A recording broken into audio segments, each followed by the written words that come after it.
비대위라고 하는 공간을 만들어 줘야 여기서 뭐 그 바른미래당 비당권파라든지 안철수라든지 뭐 이런 인간들이 다 들어올 수가 있거든요.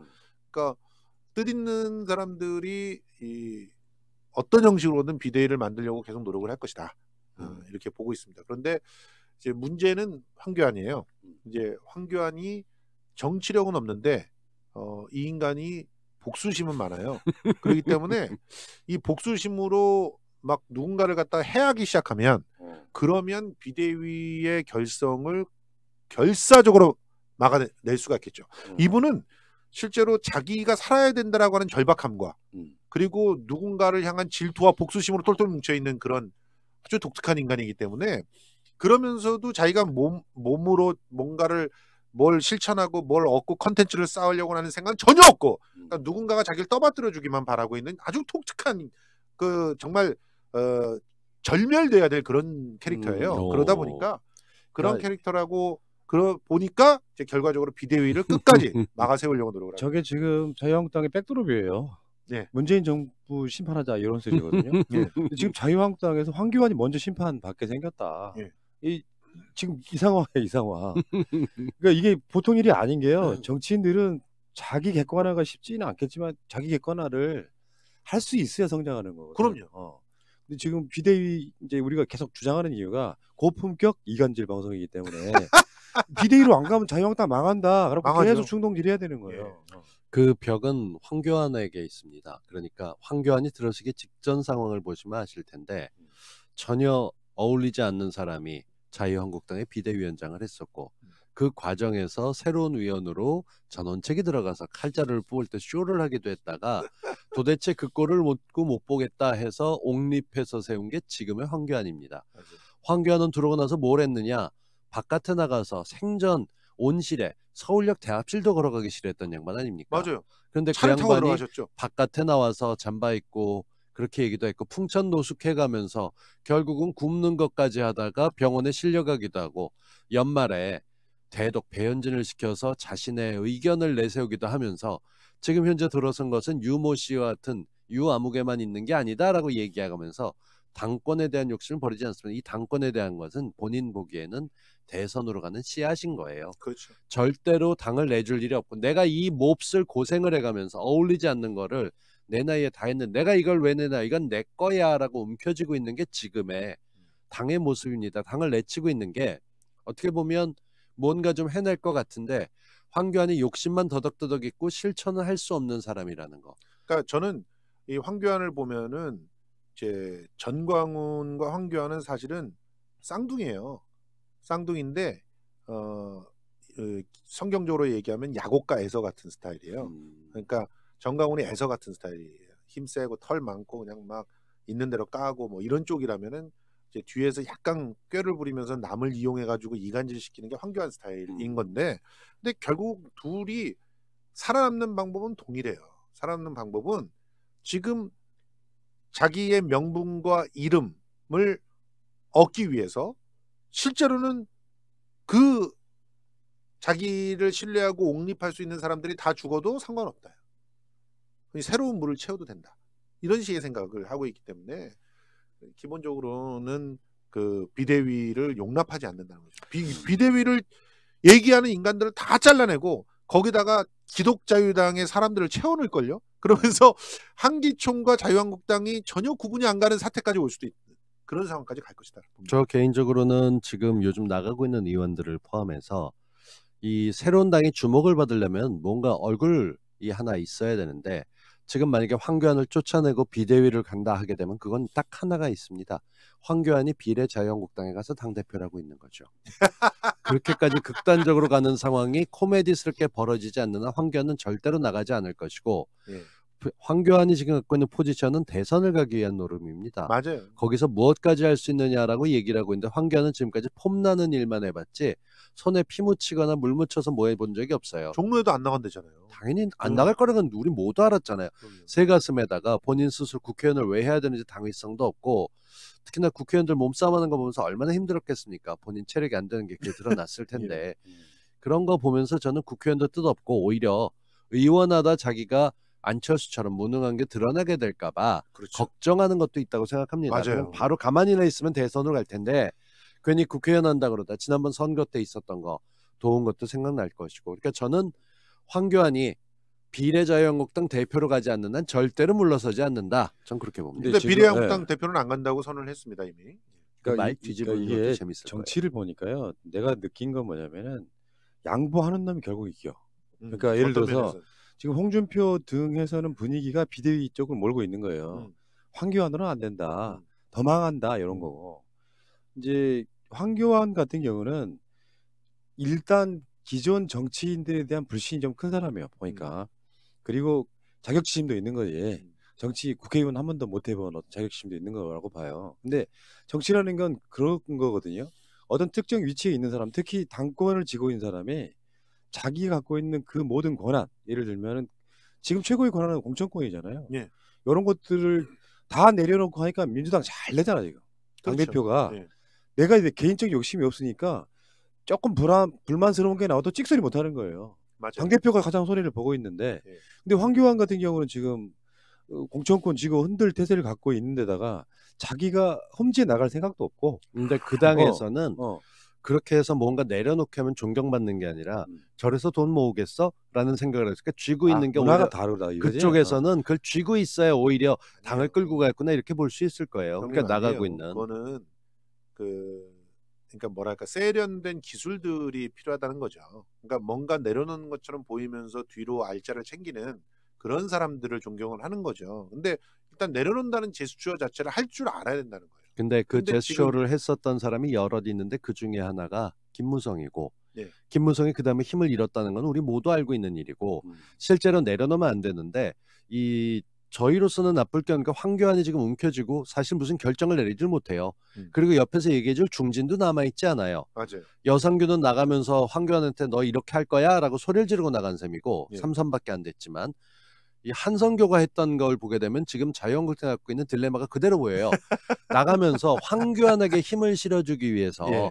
자기가 후학들에게 뭐 물려주고 후진들에게 나가겠다 하면서 한편으로는 박근혜 대통령님 지켜드리지 못해 죄송합니다 이러고 나가는 거거든요. 그렇게 되면 황교안은 어떤 식으로든 박근혜가 없는 리더십을 가야 되는데, 박근혜 리더십은 저쪽에 애국당 쪽에 있지 않았습니까? 그렇죠. 우리공화당 쪽에. 그러니까 이런 걸 놓고 보면 당 자체에 대한 컨셉이나 명확한 철학이 없는 상태에서 대책 없이 관료로 그저 유지만 하는 좀비 같은 황교안이 대표로 있는 한 총선은 혼란에 빠지게 될 거고요. 이쪽에 아마 전략공천 엄청 꽂아넣을 겁니다. 그리고 네. 제 생각에 죽었던 한성교도 자기가 어떻게 좀 받아볼까 해서 그런 것 같기도 한데, 저쪽 당에서 뭔가 내려놓은 사람들은 가차없이 밟습니다. 그러니까 이제 가차없이 밟을 거기 때문에 법사위원장도 이제 여력을 다했고, 여상규는 그쪽에서 다른 사람들 치고 올라면 안 될 게 뻔하고, 그런 면에서 스스로들 지금 보는데 참 재밌는 변화가, 황교안이 이제 걸림돌이 될 게 분명해져서 너무너무 예. 기뻐요. 그러니까 지금 지금까지 그런 분위기 아니었어요? 검찰이 열심히 서포트해주면서 수사도 좀 편파적으로 하고 이쪽 사람들 기소도 안 하고 그렇게 열심히 했더니 공수처를 못 막아? 이 새끼들 봐라, 패스트트랙 최소한 24명은 기소해버릴 거야. 그런 느낌도 있다는 거예요. 그렇죠. 예. 그래서 욕을 먹는 거지. 예. 공수처 막으라고 지금까지 기소를 안 하고 있었더니 공수처를 못 막았어. 요 흐름도 분명히 있는데 어차피 열심히 도와줬지만 안 되잖아 일단. 그러니까 자유한국당은 요거는 저는 저 갑자기 꿈이 하나 생겼어요. 이런 꿈을 원래 제가 부리는 사람은 아닌데 정말 자한당 대표 같은 거 한번 해보고 싶다. 개혁과 혁신이라고 하는 병이야 병 진짜. 아니요 이게 마케팅이나 이 컨설팅 이런 차원에서 보면은 자유한국당 살릴 수 방법이 있어요. 예. 왜 근데 이 사람들은 모르냐고. 자기가 내려놓지를 못하니까. 그러니까 당이 살면 내가 챙기는 게 없는 거예요. 내가 대선 가고 싶은 황교안이라면요. 난 불출마 또는 종로 나가는 걸로 택해야 돼. 당연하지. 그게 기본이지. 그러니까 그리고 나서 이게 공천권도요 국민한테 다 돌려드리겠다. 당연하지. 뭐 요런 것들 갖고 가면서 기득권 하나도 없는 걸 다 내려놓고 시작하면 그나마 지지율 오를 거라고 보는데. 그러니까 이런 거예요. 공천심사위원장 같은 곽동수 이런 사람을 갖다 데려다가 공천심사위원장을 시키는 거야. 얼마나 그러면 그 파격적이야. 그리고 전원책 아저씨는 말로만 칼을 단두대를 그러니까 전 진짜 써요. 동수형은 진짜 쓰거든.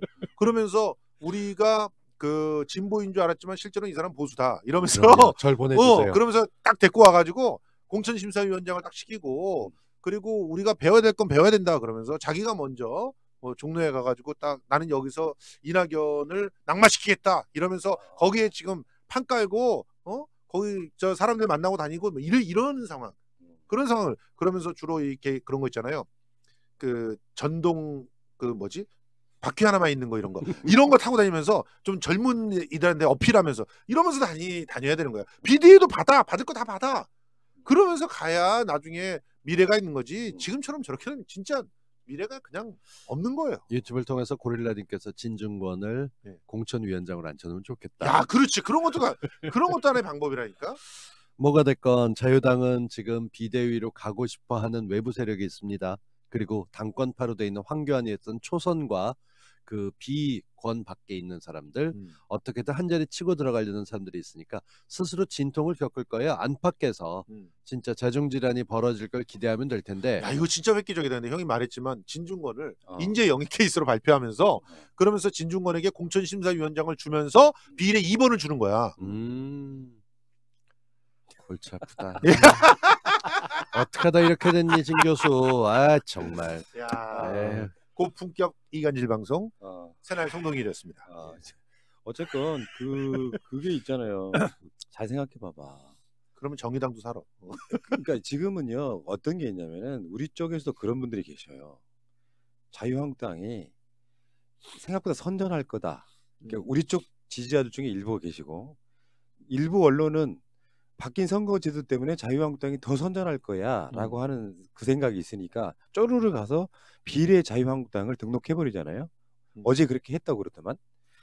그 감정이 있다 보니까 정치인들의 가장 큰 그 한계라고 하는 것은 그런 거거든요. 자기들 뇌피셜로만 정치를 바라보면 맞아요. 결국 망한 뒤에 후회를 하는 거예요. 대표적으로 우리가 봤던 게 홍준표였어요. 맞습니다. 요거 여론조사 조작이야 라고 계속 외쳤지만 완전 쫄딱 망하는 역사상 가장 역대급 패배를 한 거 아닙니까? 마찬가지로 지금은요 어떤 흐름이든 간에 리얼미터만 바라보면서 저 정도 30% 좀 나올 거야 라고 계속 생각하는 그 뇌피셜이 자유한국당을 바뀌지 못하게 만들면서 어떤 마인드가 있냐면은 어차피 우리가 일당은 되지 못해도 지금 정도는 유지할 수 있어라고 하는 황교안 나름대로의 마인드가 있어. 그런 것 때문에 30%를 더 단단히 뭉치려고 하고 노력을 하는 그런 모습이 있거든요. 근데 그 과정을 거치면서 절대 발전하지 못하는 개혁을 하지 못하는 민주당이 지금 3호 인재 영입하면서 막 날마다 스포트라이트를 받을 때 박찬주가 따로 뒷구멍으로 입당했다는 거 아니에요. 인정입이 이런데 이런 차이들이 나중에는 어마어마하게 벌어질 거라고 보는 거죠. 그러니까 비대위로 가야 된다고. 그러니까 처음에 지금 시작했을 때만 해도 황교안이 뭔가 방향이 좀 있겠지. 그래도 대통령 권한대행까지 했는데 라고 하셨던 분들 보게 되면 이 처절히 답답하게 되는 게 이 총선이 대선보다 더 클 수 있다라고 하는 건 전국에서 거의 300석을 가지고 200 몇십 석 이상 되는 사람들은 거기 한 4배쯤이 붙어 있습니다. 그러니까 그렇죠. 정확히 따지면 1000명의 혈투를 전국에서 벌이고 있는 게 되는 건데 인물이 중요하고 당도 중요합니다. 그래서 잘 모르시겠지만 저 보수 진영에서도 나름 한다고 오래된 인물들 잘라버리고 새 사람들을 끊임없이 영입을 해왔었어요. 근데 그런 평균치의 보수의 혁신 기준으로 봐도 잘 안 돼가고 있는 쪽이에요. 이 선거가 얼마나 사람을 미치게 만드냐면 하태경 같은 경우가 우리가 선거에 이기면 박근혜 그냥 그날로 바로 나옵니다. 뭐 이런 소리를 떠들게 되는 게 선거가 갖고 있는 마약성이 이런 거거든요. 이 폐악도 있는 건데 지금 거기에 대해서 국회를 저는 경험하지 못했기 때문에 그러니까 하태경을 조금이라도 제대로 모르고 보셨던 분들은 어떻게 그런 말 하냐 이럴지 모르지만 선거를 앞두고 그들은 이기기 위해서 무슨 말이든 다 합니다. 근데 황교안은 아직도 란제리 벗고 뛸 준비는 안 돼 있어. 그러니까 빤스 벗고 뛸 준비를 안 하고 있기 때문에 빤스 목사 보기에는 답답해 보이는 거고 그리고 이 양반 같은 경우는 지금도 폼 잡으면서 뭔가 하다 보면 유지가 될 거다는데 절대로 그렇게 안 됩니다. 정말 죽어라고 뛰어도 될까 말까인데 나경원 같은 충신을 잘라냈으니 이제 더 이상 아무것도 안 될 것이고요. 나경원이 무슨 충신이에요. 근데 우리가 지금 이러고 있을 때가 사실 아닌 것 같긴 하다. 우리는 황교안 체제를 지키자는 쪽이잖아요. 맞아요. 비대위가 출범되는 순간부터 자유한국당은 쇄신 쇼 같은 걸 할 테니까. 그러니까 그런데 우리가 지금 죄송하지만 지금 우리가 나경원을 못 지켜서 죄송하고. 그럼요. 황교안은 지켜야 된다 그거 아니에요 지금. 제가 왜 충신이라고 그랬냐면은 황교안을 가장 긴장하게 만들었던 사람이 나경원 아닙니까? 바로 옆에 세력이 있으니까 일찍이 국뽕 김갑수 선생께서는 황교안을 지켜야 된다 말씀하셨습니다. 그가 있어야 민주당이 더 크게 성공할 수 있기 때문인데요. 전 지켜줬으면 좋겠어요. 일단 그 지금 현재 보수 통합은 굉장히 어려운 상황이잖아요. 이제 안철수가 정계에 복귀하면서 보수 통합은 더더욱 어려워질 겁니다. 그러니까 그 상황 속에서 사실은 그 황교안은 자기의 명분을 가지고 자유한국당이 비대위로 가는 그런 상황을 차단할 것이고, 그리고 계속적으로 그 안철수라든가 유승민이랄까 이런 그 까라들은 비대위 뒤에서 계속 비대위를 펌프질하면서 이제 전체적으로 큰 텐트를 만들려고 노력을 할 거예요. 근데 결국 성공 못하고 그 큰 펌프들 비대위를 갖다가 막 주창하고 나서서 만들어야 된다는 사람들이 또 떨어져 나오는. 그래서 진짜 여기는 애기들만 그냥 응애 하면서 이렇게 몰려다니는 그런 상황이 될 거라고 보기 때문에 황교안 대표를 칭하는 데 있어서 오타를 굉장히들 많이 내시네요. 용팔이라고 부르시는 분들이 계시고 황무지도 흔했는데 황고환도 있고 톰과란제리님께서 황고환을 지키자 교환입니다. 잘 모르시는 황교안이죠. 교환이 아니라 예. 교안. 알면서 말짱 황만세 이렇게 얘기하신 분 곰탱이님도 계시고요. 격한 표현들이 좀 올라오겠지만 저희는 고품격이기 때문에 그러니까요. 저희 연사들은 이런 표현을 쓰지 않도록 그렇죠. 하겠습니다. 우리 또 내가 하나 버쳐드린 것도 있잖아요. 황교박. 나를 밟고 가라 할 때 황교박. 아이고 참. 근데 사실요 같은 얘기가 매주 반복되는 것 같아서 우리 시청자나 청취자분들한테 죄송하긴 해요. 왜냐하면 더 이상 컨텐츠를 개발할 수가 없어. 계속 똑같은 모습을 보이고 있어가지고 이게 디테일이 조금 뭐 바뀌는 것도 없고요. 근데 나는 진짜 이런 생각은 좀 조금 해본 적 있거든요. 예.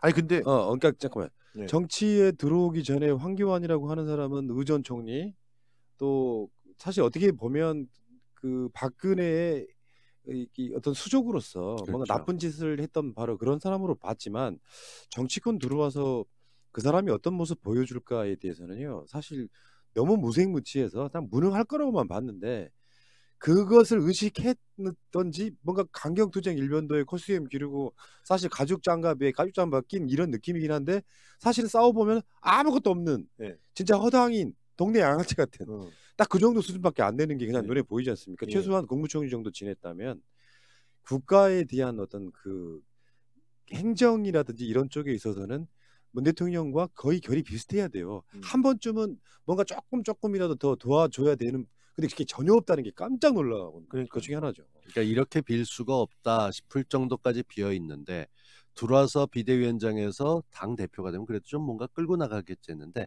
자기 농사 짓는 거에 당을 이용해 먹고만 있잖아요. 자기가 당 대표하는 거 하려고 온갖 붓 콘서트서부터 이런 것들을 얘기해 놓고 끌고 가면서 장외 투쟁할 때 뭔가 있나 했는데 계속 장외 투쟁만 하자고 하니까 의원들이 얼마나 난리가 났겠어요. 장외 투쟁도 남한테 빌려갖고 사람 빌려갖고 한 거잖아요. 그런데다 결정적으로 지금 황교안에 대해서 민심이 돌아선 이유는 가장 표를 많이 얻으려면 연말의 행사에 참석하고 얼굴 뒤밀어야 됩니다. 근데 그걸 못하고 무조건 그 결사 반대하자 그렇게 해서 나와서 쇼를 해도 결국은 통과될 건데 의원들이 안 오고 거기다 대고 소리나 질러가면서 왜 좋으냐 왜 안 나오냐 그러고 지는 졸고 앉았어. 그러니까요. 리더로서 보여줘야 될 추악한 모습이나 무능력함을 끊임없이 보여줬기 때문에 흔들기를 하고 있는데 그래서 우리가 더 지켜야 된다는 그래서 거죠. 제가 이제 예언을 좀 해보면 안철수가 와서 지금 거의 보면 손학규 대표를 밀어내고 있잖아요. 거의 밀어내는 거에 성공할 것 같아요. 그래서 이제 바른미래당 쪽에 비대위가 만들어지면 이 바른미래당 쪽으로 오히려 꽤 많은 그런 보수들이 이동을 할 가능성이 높아요. 그래서 나중에는 예언컨대 황교안이 문재인 대통령과 각을 세우는 게 아니라 안철수하고 서로 싸우면서 대권 후보를 누가 먹느냐고 싸울 가능성도 상당히 높다. 예. 저 개인적으로는 지들끼리 치고받는 거죠. 총선에서. 손학규가 오늘 나왔던 손학규 대표가 했던 말로서는 오늘 절대로 물러나지 않을 거라는 의사를 밝혔습니다. 그러니까 지난번에 방송에 나와서 손학규 대표가 김현정의 뉴스소에서 그런 얘기를 했죠. 내가 안철수한테 연락을 했고 들어서 당신이 당을 맡아라. 그런 모든 걸 내가 넘겨주겠다. 그랬더니 안철수 쪽에서 먼저 내려놔라. 그래서 난 그럴 순 없다. 지금은 모양새가 아니다. 그랬는데 안철수가 그거에 대해서 전면적으로 가짜라고 반박을 했습니다. 근데 지금 1월 2일에 갑자기 돌아와서 정치를 뭐 생각해 보려 합니다. 이런 전 너무 기뻐요. 씹을 사람이 들어오니까 이제 드디어 먹을거리가 생겼어. 근데 그렇게 와도 손학규조차 넘기 힘들 겁니다. 지금 그 그렇게 안철수는 보신다. 네. 딱 안철수가 황교안하고 비슷한 지점이 있는데 맞아요. 안철수는 지금 총선 때 아니면 내가 복귀할 타이밍이 없겠구나 싶었던 계산이 있었고요. 맞아요. 근데 이제 손학규는 뭔가 안철수에게 이렇게 립서비스로 한 말을 홀라당 믿고 돌아오면 당권 줄게 요 말을 홀라당 믿고 들어오는데 스텝부터 꼬이는 거고. 그럼요. 지금 안철수는 자유한국당 입당 각은 아니에요. 현재로서는. 그러니까 황교안이 자유한국당을 말아먹는 데까지 지금 제3당으로서 기다리겠다는 거거든요. 예. 그러니까 지금 안철수의 전략은 다시 어게인 국민의당이에요. 맞아요. 이제는 민주당을 깨는 게 아니라 자유한국당을 깨는 그런 형태의 제3의 새로운 3당이죠. 근데 지금 황교안이 갖고 있는 생각이나 안철수 생각이나 약간 모자란 게 지금 그럴 공간들은 사실 없는 거고요. 지금 자유한국당의 모습이랄까 지지는 황교안이 만든 게 아니라 오랜 시간 동안 쌓여온 적폐일 뿐이에요. 그렇죠. 오히려 황교안이 더 스마트하게 뭔가를 했다면 그게 조금이라도 더 늘어났어야 되는 상황이고 안철수는 지금 아예 비집고 들어갈 공간 자체가 없는 상태입니다. 근데 그나마 오면서 손학규한테 까이고 내가 분명히 잘 될 줄 알았는데 내 인기도는 이라고 생각하는데 그 뒤에는 비호감도를 못 본 거죠. 69%. 그렇게 멀리 떨어져 있는데 꾸준하게 비호감도를 높이기도 정말 힘들거든요. 현대인들이 제일 싫어하는 게 운동인데 나 60 다 돼가는데 마라톤 뛰었다 이런 거 자랑하는 사람을 누가 좋아하겠습니까? 현대인이 운동을 싫어한다고요? 너 가만히 싫어? 있어봐. 예. 무슨 소리예요, 형? 지르하는 이유가 그냥 좀 넘어가줘요. 굉장히 지금 그 꼰대스러운 발언이야. 일반적인 직장인들이 제일 힘들어하는 게 운동이야. 홈트라고 하는 게 요즘에 얼마나 인기고 지금 보세요. 솔직히 유튜브에서 제일 인기 있는 콘텐츠 3위 안에 항상 들어가는 게 홈트야. 이분이 또 이상한 얘기를 갖다 하고 계셔. 보기는 하지만 우리가 돈 버는 봐봐. 법을 한다고 돈을 버는 건 안철수가 아니잖아. 들어오자마자 우리한테도 분란이 생기잖아. 안철수 이펙트. 분란의 아이콘. 미치겠다. 도장 깨기 전문가 안철수님. 안철수는 그래서 결국은 들어오긴 하겠지만 자리 잡는 데서 삐걱대기 시작하고 안철수 생각은 어떻게든 비례대표 몇 석이라도 가져갈 거다 생각하고 20대 청년들이 자기를 좋아한다고 하지만 바른미래당, 요즘 바른미래당에게 저는 제일 먼저 청원하려고요. 그러니까 저 그런 생각해요. 저도 딸 키우지만 국방의 의무를 전방에서 치르지 못한 사람들에게 공익이라는 제도를 만들어 놓고 있습니다. 이 공익 있는 남자애들을 위해서 정말 그렇지만 지난 10수년 동안 여성분들이 고민당하고 고통당한 건 알고 있지만 요즘 봉사 같은 것은 짧은 기간이라도 여성들에게 같이 권유해서 그걸 겪어보면 어떨까 이런 생각하는 것들이 계속 꾸준하게 청와대 청원에 올랐다 사라졌다거든요. 여성도 병역의 의무를 지게 해주세요 하는 게 있는데 그럼 무슨 말도 안 되는 소리 하세요. 그렇죠. 올라와 있는데 그게 밤이당의 안철수에 들어오게 될 첫 번째 질문같이 될 거예요. 왜냐하면 20대 청년들이 물어보고 싶은 것들이 그런 것들이니까. 안철수는 준비가 돼 있지 않은 사람이기 때문에. 형님 지금 은근히 안철수 쪽에서 불러주시길 기대하는 거예요 지금. 이런 식으로 막 자기가 당신이 좀 했으면 하는 정책을 갖다 이렇게 얘기를 하면서 뭔가 나는 안철수가 그냥 싫은 게 아니라 너무 싫어. 동수형 스타일을 모르네. 동수형 정치하면 절대 안 되는 거야. 절대 못해요. 열받아서 못 찌르던. 저도 마찬가지고요. 성수형은 내가 보기 정치하면 돼요. 잘할 것 같아. 공천 받으세요. 친구도 옆에 있고. 공천 받으세요. 예, 알겠습니다. 공천 받으시라고. 예, 알겠어요. 뭐 혹시 알아? 민주당 인재영입 4호. 예, 됐고요. 예. 참. 아이고. 어쨌든 저는 솔직히 동생이랑 좀 다른 생각이 안철수는 황교안이 없는 게 꽤 많아요. 꽤 많기 때문에 그 지형을 만들어낼 겁니다. 황교안한테 없는 게 어떤 게 있냐? 일단 첫째, 선거를 치러본 경험이 있어요. 엄청난 겁니다, 이거는. 그리고 둘째, 당을 만들고 깨보고 만들고 깨보고 한 경험이 있어요. 철수 전문가. 예. 그다음에 세 번째, 돈이 있어요. 이 세 가지가 있으면 뭐든지 작은 거 하나라도 이렇게 그 틈새를 찾아갑니다. 하나는 확실한데 돈은 있는데 쓰진 못해요. 어쨌든 정치판이라는 게 그 여상규 보셨듯이 여상규가 황교안 물러나라고 하는 시대가 옵니다. 그러니까 몰라. 영원한 것은 없어. 그래서 아마 저는 조만간 이렇게 유승민과 뭐 만나가지고 마침 뭔가를 하는 것처럼 하면서 또 눈먼 돈 있는 사람들 끌어오고 그러면서 또 자기 주가도 올리고 이제 실제로 자기 회사 주가도 올리고 이러면서 또 돈도 만들고 오케이. 이러면서 그 지형을 만들어낼 것이다. 그래서 손학규 정도는 먹을 수 있을 것이다 이렇게 봅니다. 그러니까 지금 저 이렇게 봐요. 또 다시 호남 이용해서 지역 감정 선동하고 그거는 이제 못하죠. 못한다고 보는데 그런 짓거리를 하게 되는 거라면 진짜로 이 사람은 정치권에서 완전 퇴출시켜야 되는 게 바로 안철수라고 보고 그냥 저기 이제는 아마 부산 가서 기웃거릴 겁니다. 그러니까 건강한 보수들 모여라 예. 이런 개념으로 예. 자유한국당 죽어도 못 찍겠다는 사람들 우리 찍어줘 하는 전략이라면 밀어드릴게요. 고품격 이간질 방송. 그래서 저쪽 표를 갈가 드시면은 예. 민주당 등에게 훨씬 유리해질 수 있다. 조금 있으면 안철수한테서 연락 올 것 같아. 왜? 지금 갑자기 솔깃하게 들을 수도 있어 이거. 사실 민주당이 잘 되려면 아니 그러니까요. 안철수가 당 만들어서 네. 표를 몇 프로라도 가져가 줘야 맞아요. 그 민주당에도 도움이 될 텐데. 우리 컨셉은 꾸준히 난 유지해야 된다고 봐요. 그럼요. 고품격 이간질 방송. 성동이. 이런 네 번째 시간이었습니다. 자, 어쨌건 황교안 씨는 비대위에 먹힐 수도 있고, 그러나 우리는 비대위로부터 황교안을 지키는 역할을 해야 되겠다. 황교안, 자, 황교안. 자, 오늘 성동일, 야, 100회 언제 하냐? 74번째 방송을 갖고, 이게 이제 새날 서열 31위 2위가 내 앞에서 진짜. 우리 밑에도 한 4명 남자들이 있는 거죠. 그치.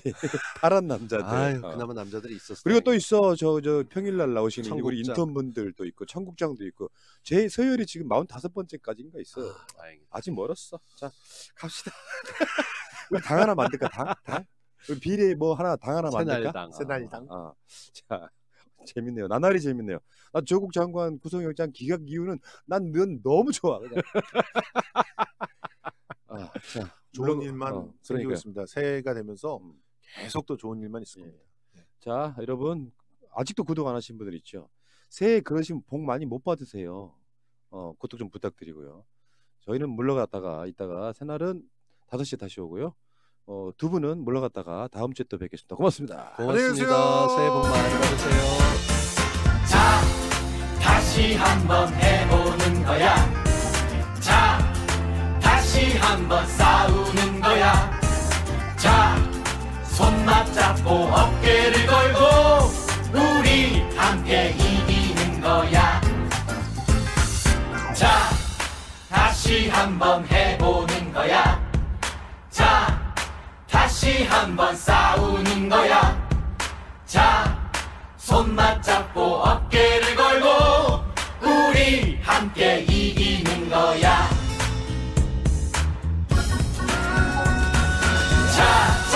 다시 한번 해보는 거야. 자, 다시 한번 싸우는 거야. 자, 손 맞잡고 어깨를 걸고 우리 함께 이기는 거야. 자, 다시 한번